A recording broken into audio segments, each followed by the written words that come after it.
Televizijos žinios bene svarbiausios rodomos informacinės laidos kiekvienoje televizijoje. Žmonės ilgai ir sunkiai dirba, kad kiekvieną dieną galėtume išgirsti naujausias pasaulio ir Lietuvos naujienas. Tačiau kartais visiems pasitaiko klaidų, kurias jums šiandien ir parodysiu. 6 vieta – TV3 sportas. Turbūt jau visi girdėjote šią TV3 sporto pranešėjo klaidą, kuri ilgai šmėžavo Lietuvos socialinėse tinkluose. Labas vanagas, atsiprašau, labas vakaras. Karštos žinios iš Ilfėjaus, Benediktas.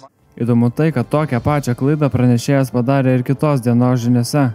Tačiau taip ir nesužinosime, ar tai buvo tik pigus triukas kelioms savaitėms pakelti laidos žiūrėjimo reitingus, ar vedėjui tikrai sunkiai sekasi atskirti du panašaus skambesio žodžius. 5 vieta – vėl TV3 televizija, tik šį kartą šiek tiek senesnis įrašas. Leiskime.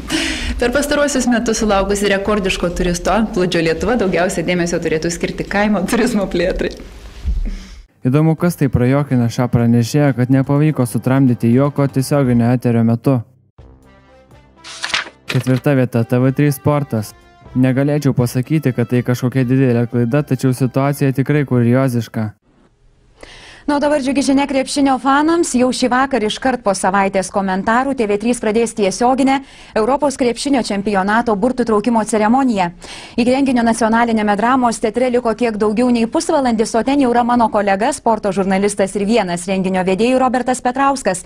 Sveikas, Robertai, žodis tau. Gal nedarykime angliškai. Labas atėjo, viskas.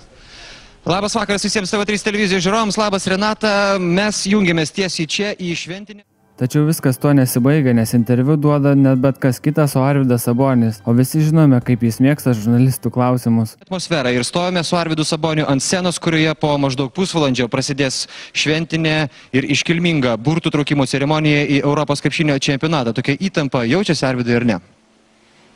Čia gal va šičia jaučiasi, ten tai nelabai. 3 vieta – šį kartą LNK televizija. Dar viena juokinga klaidelė, juokingiau ne pats žodis, bet vedėjo rimtumas ir nejauki pauzė. Vyriausybei Latvijos prezidentas iš Vilniaus skubiai grįžo į Rygą. Maksimos atstovai pirmą kartą pripažino, kad tragedija kirto per apyvarpą. Apyvartą išsamiau Eglė Raškauskaitė. Tačiau šaunu, kad nepasimetė ir toliau tęsė savo pasakojimą. 2 vieta – grįžtame į TV3 žinias. Tikrai sudėtingas žodis ir įtariu, ne kiekvienas galime jį teisingai ištarti iš pirmo karto. Tautai pasmerkė ultraortodoksiškų pažiūrų žudiką. 1 vieta. Televizijos komanda matyt nesusišnekėjo vienas su kitu, sukurdami nejaukią situaciją ne tik savo patiems, bet ir žiūrovams.